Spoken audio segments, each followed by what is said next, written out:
From the backwoods of the frontier, he arrives on the national stage. Honest Abe, the simple plains lawyer. Frank, candid, and forthright. This is the Lincoln we know, but it's not the whole truth. Beneath this mythic surface lies a master politician, a skilled manipulator, and clever tactician, bending men to his will. Many realized at some point that they were just chess pieces on Lincoln's board. Abraham Lincoln, American mastermind.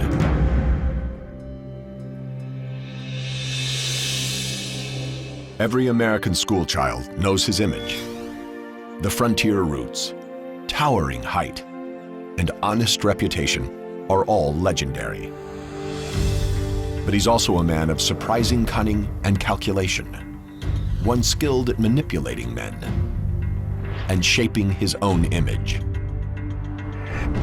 Without these talents, he would never have been elected president.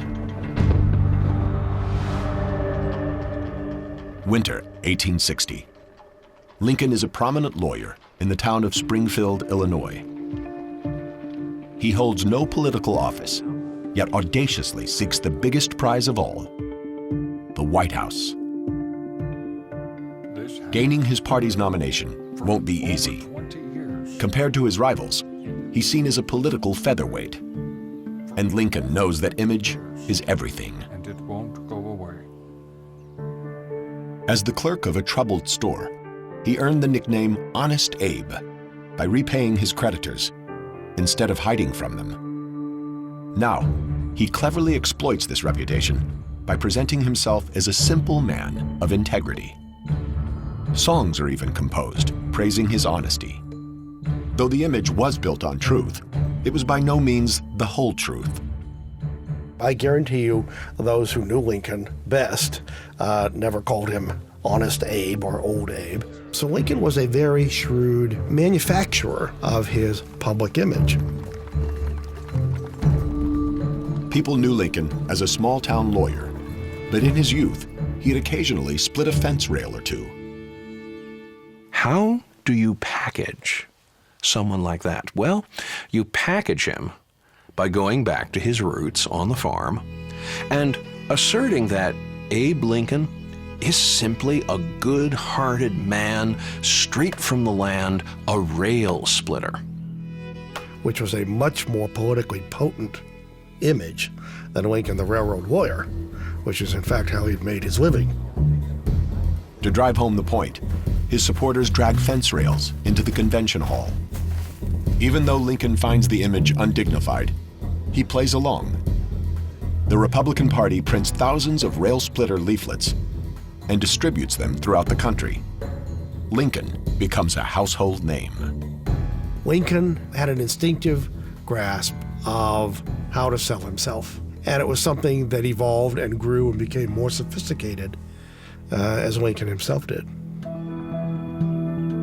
Lincoln's powers of manipulation are evident early in his life.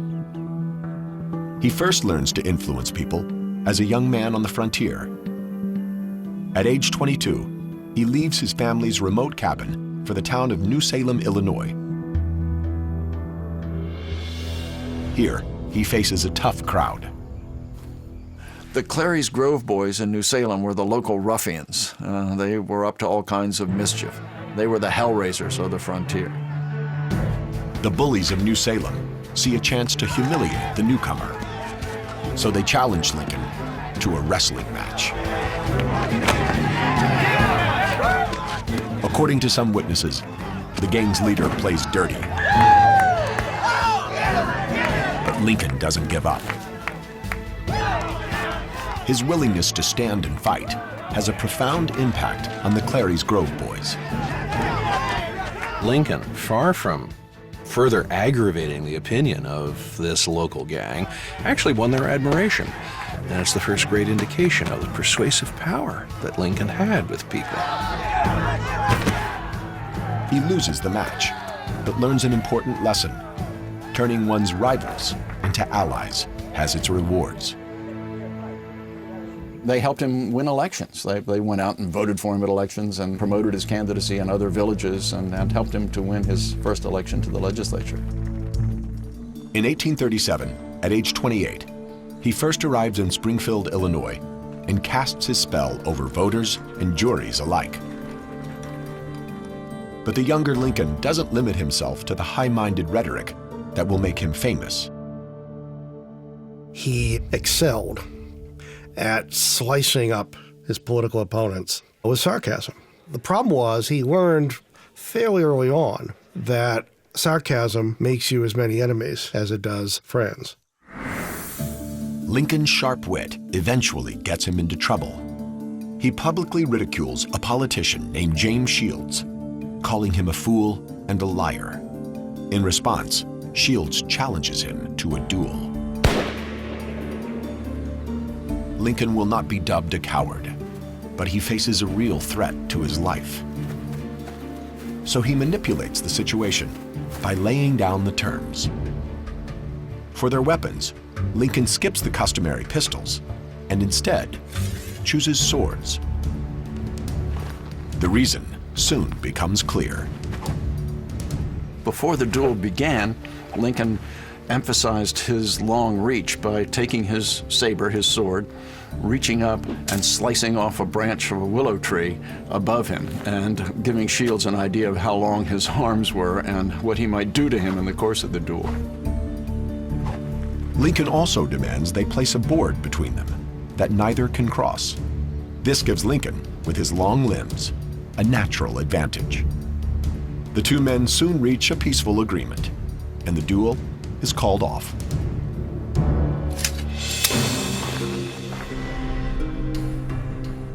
Though Lincoln is learning how to influence others, ironically, one of the few minds he has trouble controlling is his own.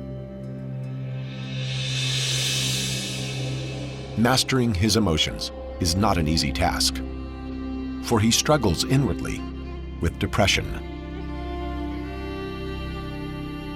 Ghosts from the past haunt him. The death of his mother to milk poisoning, his baby brother in infancy, his sister's death in childbirth, and the death of Anne Rutledge, his rumored sweetheart. These losses predisposed him to depression, and then later, when he suffered setbacks in his political career or other losses, it reminded him of these early losses and the pain that he felt then. If what I feel were equally distributed to the whole human family, there would not be one cheerful face on the earth. In 1841, his best friend leaves Springfield. His engagement to Mary Todd falters, and Lincoln goes into deep depression. A friend worries he might even commit suicide and remove sharp objects from his reach. But Lincoln reassures him, saying he couldn't take his life, for he had not done anything worthy of being remembered. Lincoln used work as a cure for depression because it constantly got his mind off thinking about himself and what he felt like and onto something that existed objectively outside of himself. In 1858, Lincoln enters the Illinois Senate race. He knows he's a long shot, but never one to walk away from a fight. He challenges the incumbent, Stephen Douglas, to a series of debates. Citizens of the great state of Illinois. Now, you can almost hear Douglas thinking out loud, I'll show him who's really in charge. It was the greatest mistake Douglas ever made. Before proceeding, let me say that I think I have no prejudice against Southern people.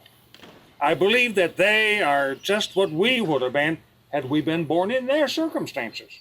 If slavery... Lincoln has set the ultimate political trap. He's made a much better known political personality elevate him to equal status by sharing a platform with him in 7 cities. I leave you now hoping that the lamp of liberty may burn ever more brightly in your own hearts. Thank you. Lincoln's courtroom skills give him an edge. But his performance isn't flawless, and during one debate, he exhibits strange, troubling behavior. I accuse Mr. Lincoln of not supporting our efforts. When Douglas attacks his voting record, Lincoln becomes enraged. He grabs a fellow lawmaker by the neck and demands he refute the charges. It is a downright lie, and I won't have any more of it. He could explode in anger relatively frequently. Lincoln's friends notice other odd behavior: incoherent rambling and insomnia. The idea of Abraham Lincoln, a man of infinite patience, being quick-tempered and prone to bizarre episodes, intrigues historians to this day. Now, scientists may have discovered an explanation for these outbursts. It is a downright lie, and I won't have any more of it. You have heard many For years, Abraham Lincoln treated his depression with a medicine common in the late 19th century, known as blue mass. double part his carriage in the concrete. To understand the impact blue mass had on Honest Abe, scientists at the University of Minnesota are manufacturing the 19th century formula. We went back to some of the old pharmacy literature, specifically to find a recipe for the blue mass pills. Crushed licorice root, sugar, rose water, honey, dried rose petals, and one ingredient that would be unheard of today: mercury. Mercury is a dangerous neurotoxin that poisons the brain, often resulting in unpredictable behavior.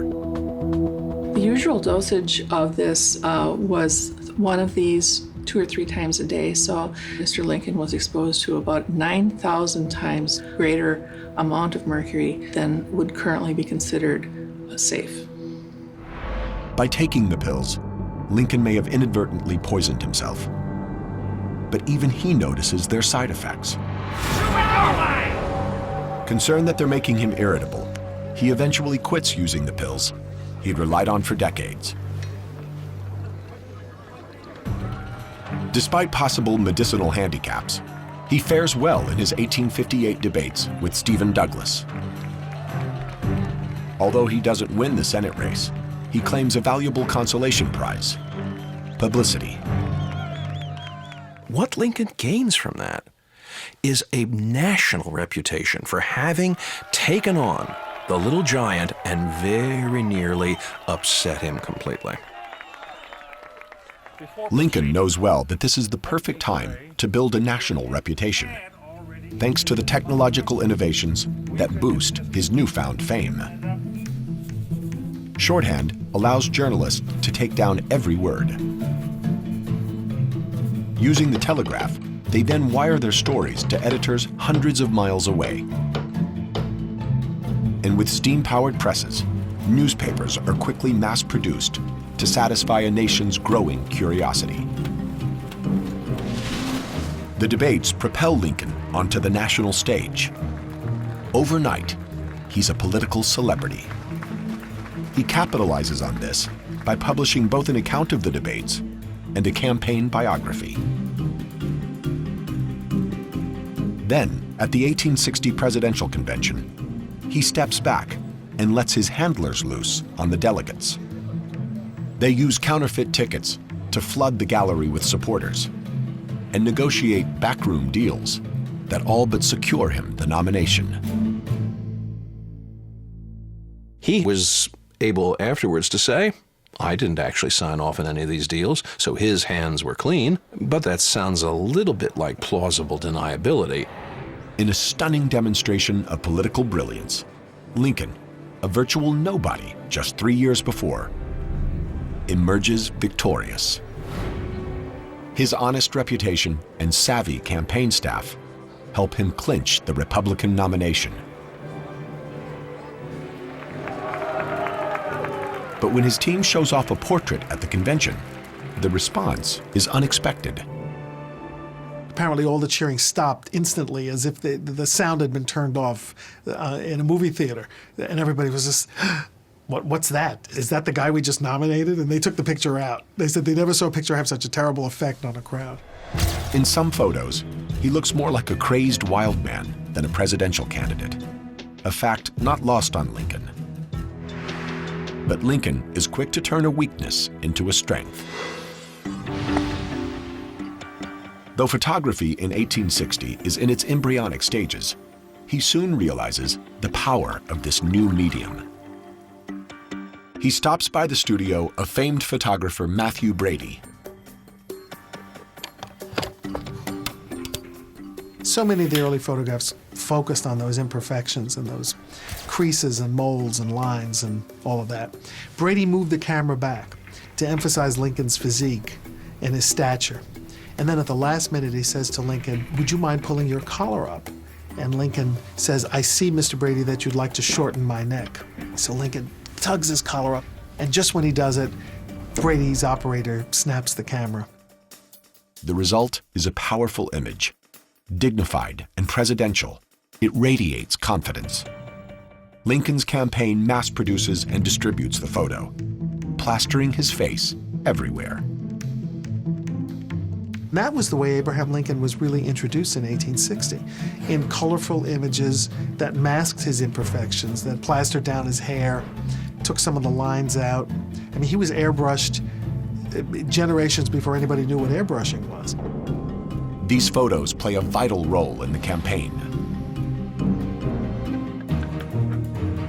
In the final weeks of the race, instead of giving speeches, he poses for photographers and sculptors every chance he gets. By contrast, his old rival, Stephen Douglas, hits the campaign trail, a critical mistake. In the 19th century, a presidential nominee who actively campaigns is seen as desperate. Stephen Douglas did campaign and was ridiculed for it. Lincoln won the campaign honors because his picture campaigned for him. From near obscurity, Lincoln rises to the highest office in the land.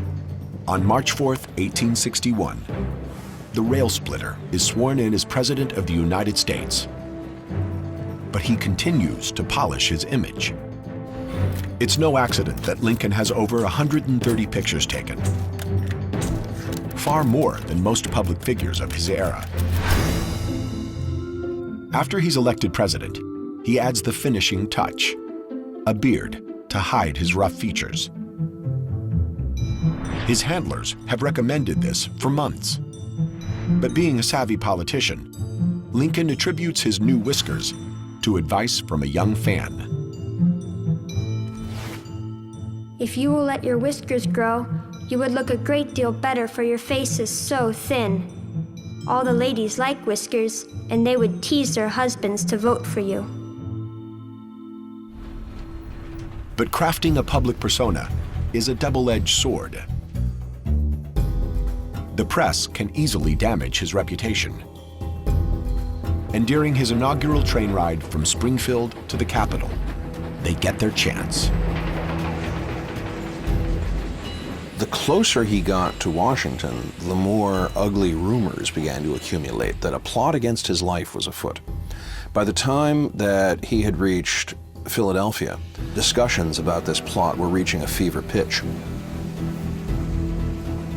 The famous detective, Allan Pinkerton, urges him to keep a low profile, but Lincoln wants to avoid the appearance of cowardice. However, the danger is very real. To arrive at the Capitol, Lincoln will have to switch trains in Baltimore, a hotbed of Southern sympathy. It's the perfect ambush point. Well, at that moment of transition, Lincoln would be quite vulnerable to some kind of riot, a mob, an assassin. Lincoln learns of a conspiracy to kill him while he changes trains. He's reluctant to alter his schedule, but his advisors are persistent. Finally, Lincoln was persuaded to take a night train under cover of darkness and an assumed name. Lincoln decides on a covert mission, one involving deception, secret agents, and a dangerous gamble. During his inaugural train voyage, Lincoln weighs rumors he'll be assassinated while switching trains in Baltimore. It was a volatile city, and there were very few friends of Abraham Lincoln in Baltimore. So in Pennsylvania, he abandons his inaugural schedule. Instead, he'll take a series of secret night trains. On to Philadelphia. Nearing Baltimore, he and his bodyguard meet up with Detective Alan Pinkerton. Lincoln skips his usual top hat in favor of a soft cap and shawl.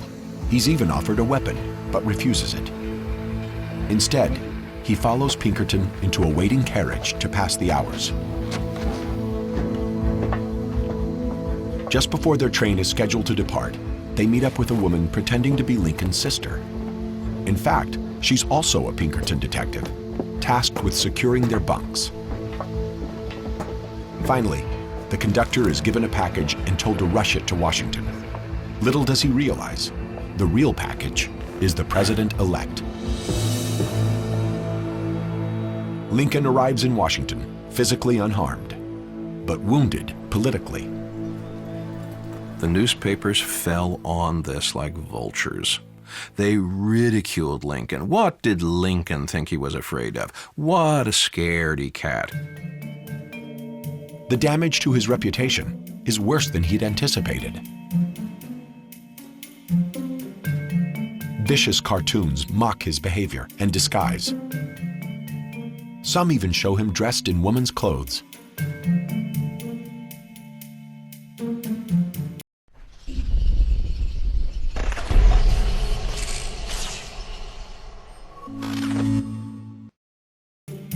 It was at that point that Lincoln resolved in his own mind that never again would he allow himself to be frightened into doing something silly by threats of assassination.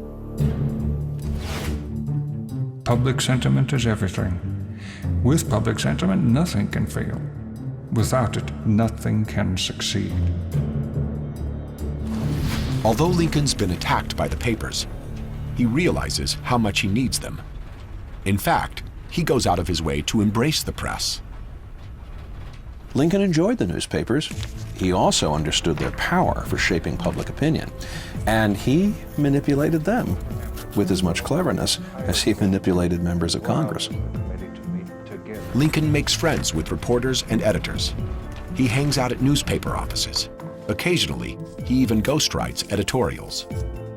After delivering a speech in Springfield, he not only gives a copy to a journalist, but follows him back to the office to check the final article for errors.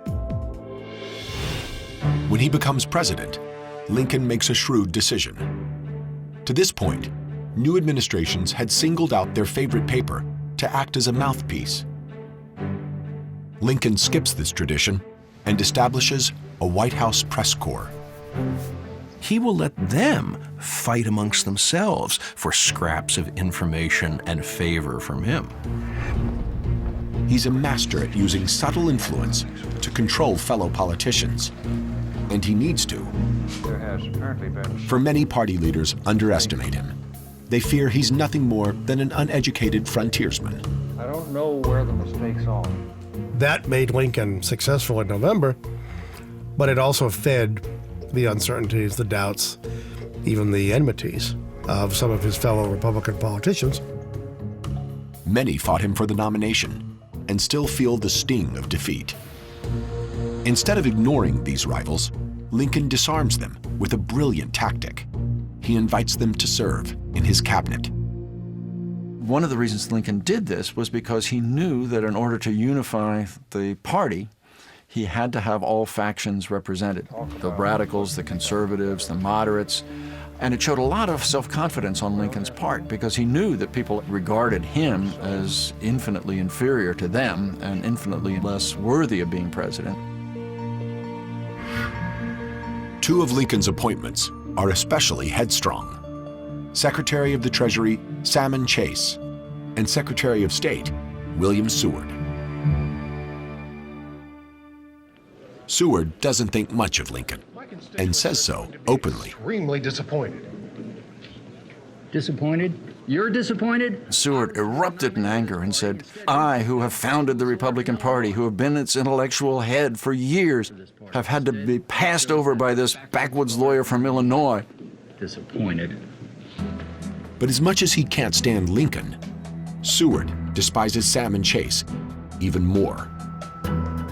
When he hears his arch rival has also been appointed to the cabinet, Outlined in this memo.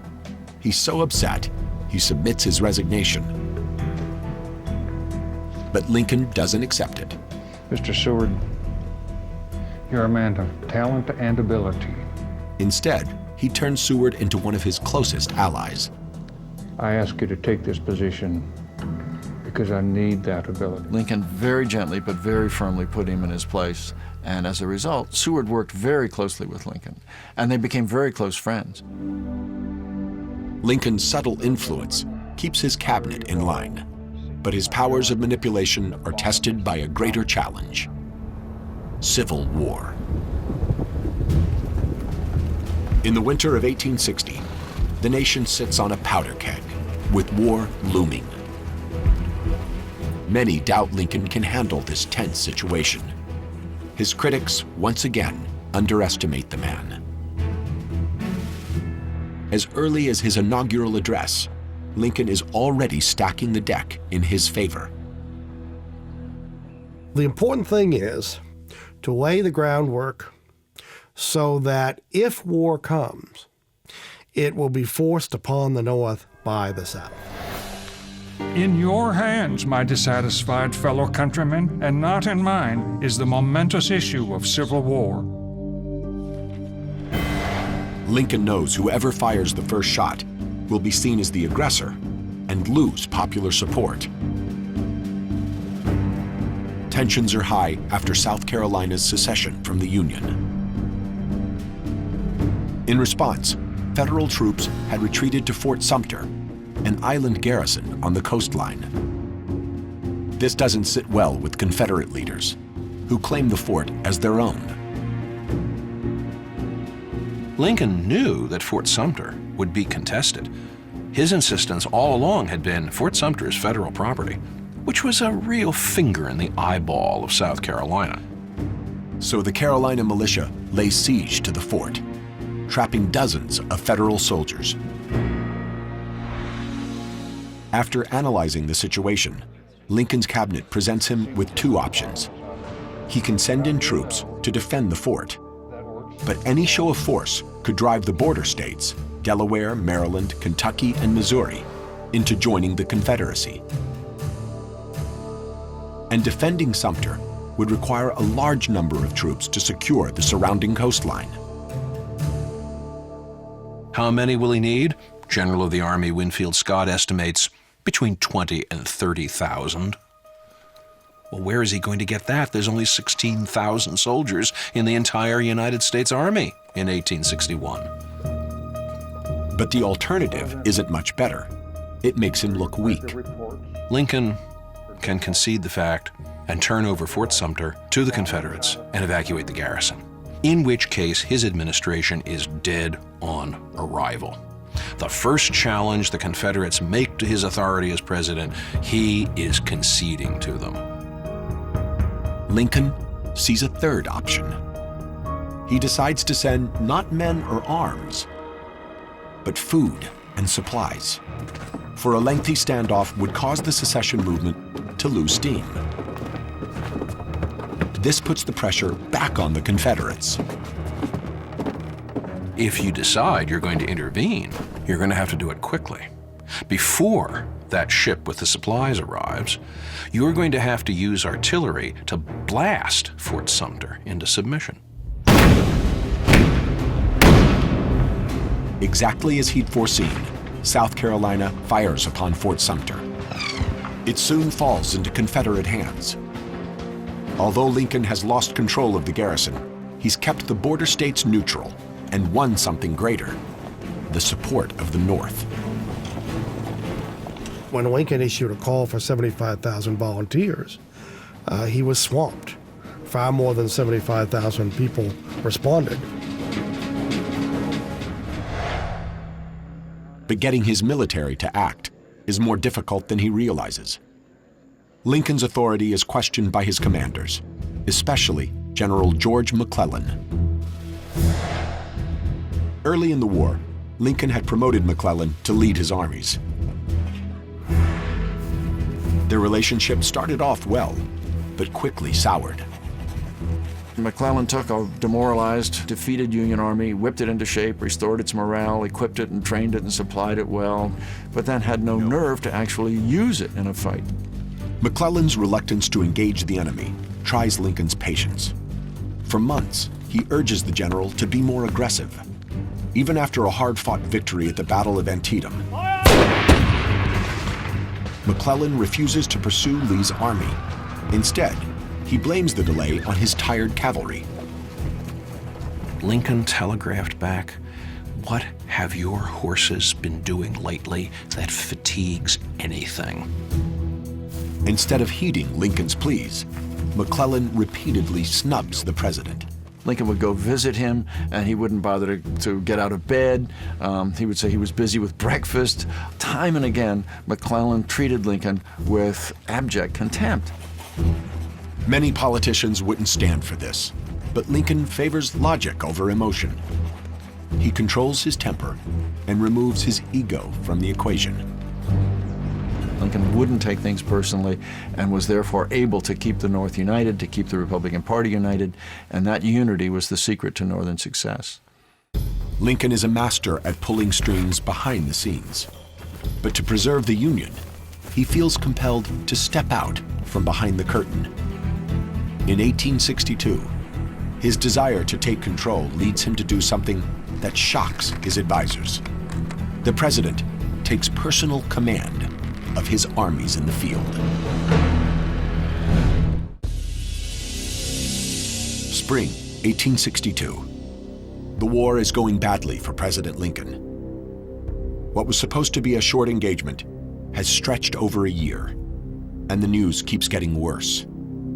From its Norfolk port, the Confederate ironclad Merrimack devastates the Union Navy. Lincoln, seeing no other option, takes the unprecedented action of personally commanding troops in the field. No one thinks Lincoln is serious, but his trip to the front lines is no joke. Lincoln is willing to micromanage the smallest detail if he has to. I think that a flanking action is probably our best bet. I think he was impatient with McClellan.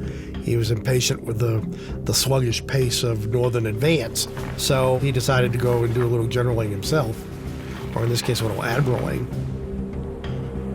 Lincoln commandeers a ship to scout landing points for an amphibious assault. He wants to reclaim the valuable naval yard at Norfolk. Having found a suitable landing site, he presses his generals into action and launches the attack on the Norfolk port. McClellan has overestimated the enemy's size there.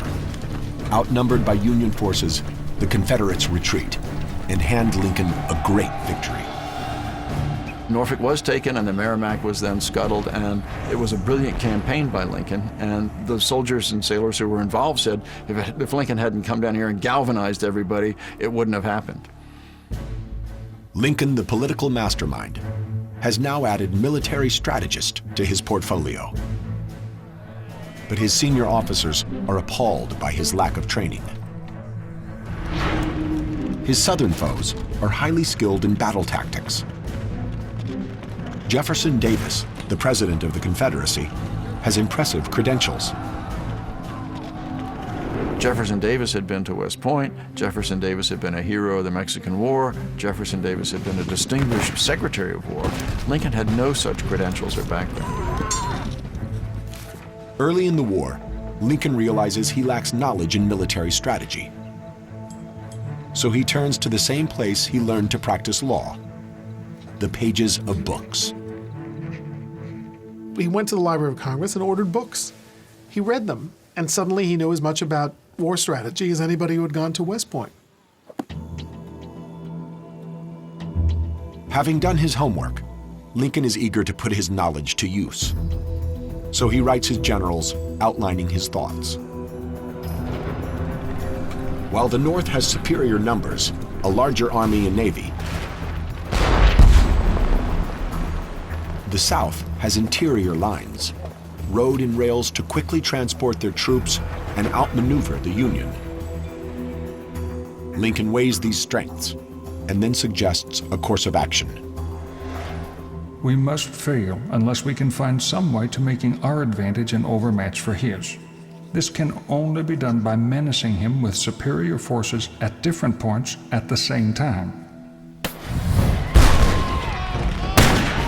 By attacking from both the east and west, Lincoln can prevent the Confederates from simply shifting their forces.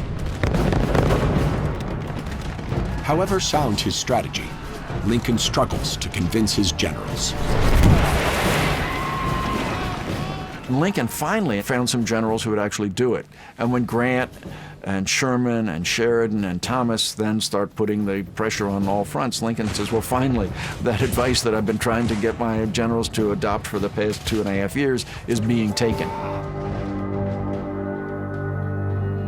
By 1864, the country is soaked in the blood of its soldiers, blue and gray. By war's end, nearly 620,000 men are dead. After years of fighting, Lincoln is under incredible pressure to justify the terrible sacrifice and bloodshed. On one side, he has abolitionists clamoring to give the war a moral purpose. But Lincoln worries what freeing the slaves might do to his army. His generals advise against it. General McClellan is telling Lincoln in no uncertain terms that white men will not fight to free black men, that if you turn this into a war about the Negro slave, then Northern armies will dissolve overnight. Lincoln faces a dilemma. He needs the manpower black soldiers can provide, but risks losing the white soldiers if he frees the slaves. So he's careful not to reveal his intentions. While he's publicly denying that he has any intention of moving on emancipation, privately he in fact is writing a draft of the Emancipation Proclamation. Lincoln waits for a Union victory before proceeding. And when he finally makes the announcement, he emphasizes the practical benefits. The proclamation only frees slaves in Confederate states. It reduces the Southern workforce and adds 200,000 black recruits to Union ranks. At the same time, Lincoln begins to cast the bloodshed in a new light. He persuaded people that there was a secondary cause to the war, that Union meant liberty, that liberty would preserve the Union. It was intertwined. Every man has a right to be equal with every other man. In this great struggle, this form of government and every form of human right is endangered if our enemies succeed. Overnight, Lincoln redefined the war. No longer is it a war about states' rights. It becomes a war for human rights. Lincoln's shrewd mind infuses the war with a new purpose.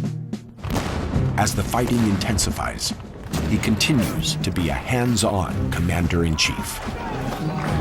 But Lincoln's lack of experience occasionally shows through. And when the fighting reaches Washington's borders, he makes a critical blunder. July 11, 1864. A Confederate raiding party sneaks to the outskirts of Washington. At Fort Stevens, they engage Union forces. With General Grant occupied to the south, Lincoln decides he'll supervise the action himself. Flushed with confidence, he walks right into the line of fire. Lincoln wanted to go out and see the fighting. And so he did. He went out and stood on the parapet and observed the Confederate forces coming and the Union resisting them. Lincoln is so fascinated by the battle, he ignores the danger. Up on the parapet, he's exposed to Confederate sharpshooters. By that time, everybody knew who Abraham Lincoln was and what he looked like, and he was the tallest target in the United States.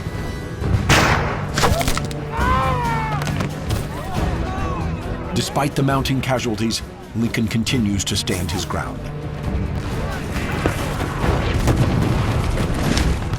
The staff officer for the 6th Army Corps yells at Lincoln, "Get down, you fool! You're going to get shot." Lincoln retreats to safety, miraculously unharmed.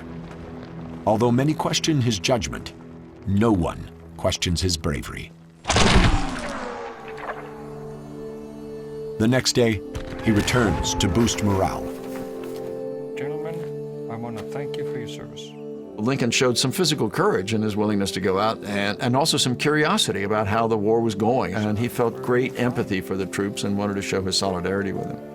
His involvement with the troops pays off politically. By 1864, the country is war-weary, and Lincoln's re-election prospects look bleak. He squares off against George McClellan, the Army's former general. Surprisingly, the soldiers' vote goes overwhelmingly to Lincoln. And soldiers appreciated that he cared about them, that he sympathized with them, that he was in their corner. And they would say when something went wrong, once Father Abraham finds out about this, it'll be fixed. Lincoln lives up to his fatherly image.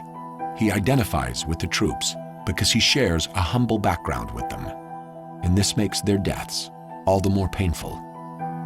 In turn, soldiers understand that he shares in their suffering. It even seems to take a physical toll. In just a few months, he loses weight dramatically. He looked like someone who had internalized all the carnage and suffering of the war inside himself. He looked like death warmed over. Whichever way it ends, I have the impression that I shall not last long after it is over.